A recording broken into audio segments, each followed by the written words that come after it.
lot of people use meth that you would never know otherwise. I don't think that meth discriminates across gender or socioeconomic class. I met so many people that I never ever thought would use. People upper class, middle class, lower class. I think primarily the meth users are women. I would have to say that it's women.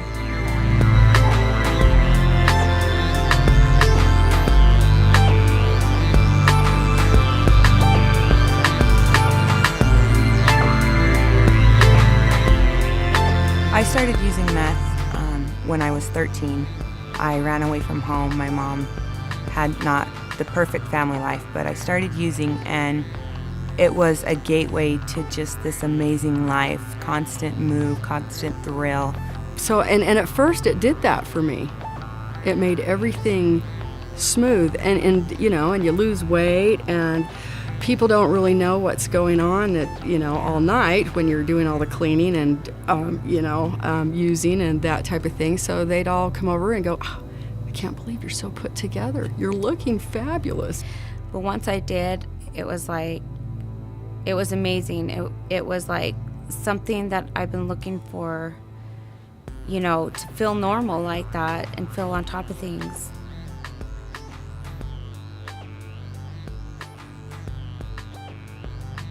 The positive effects turn into negative effects quickly.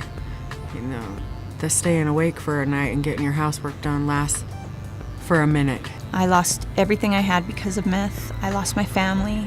I lost my friends. I lost my sanity, really. I was miserable every day, very lonely. That progressed into not taking very good care of my son and being emotionally unavailable. The things that I did in my life wasn't for anybody anymore. It was all about me and what I could get out of any situation. How I needed to get high and what I would do to get it. I quit caring about other people. I quit thinking of them as human beings. I looked at them as objects and means of support or money or whatever I could get from them.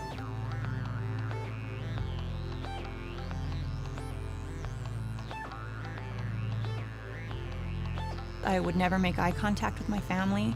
I would always make excuses. I would tell lies where I would never normally lie before. And I think at the moment where I needed it, I think was a really big red flag that I had crossed some line. I went to jail, and my daughter was in the backseat of the car, and I didn't see anything wrong with it. I sat in jail for 2 days, and I realized at that point that something needed to change, something needed to happen.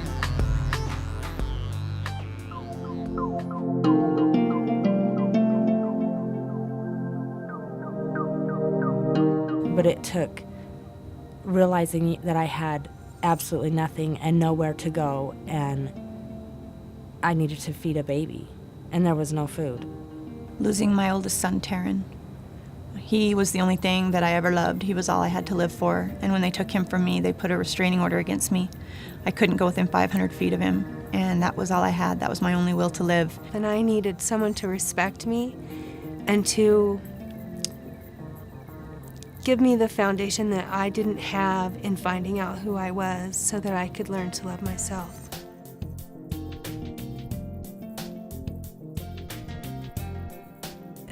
It's a whole different, it's a 180. When before I was just hopeful that I could score. I was just hopeful I could make another day. Now I can actually look out. I still keep it day to day, but I can look out and look at the future and see there is still hope.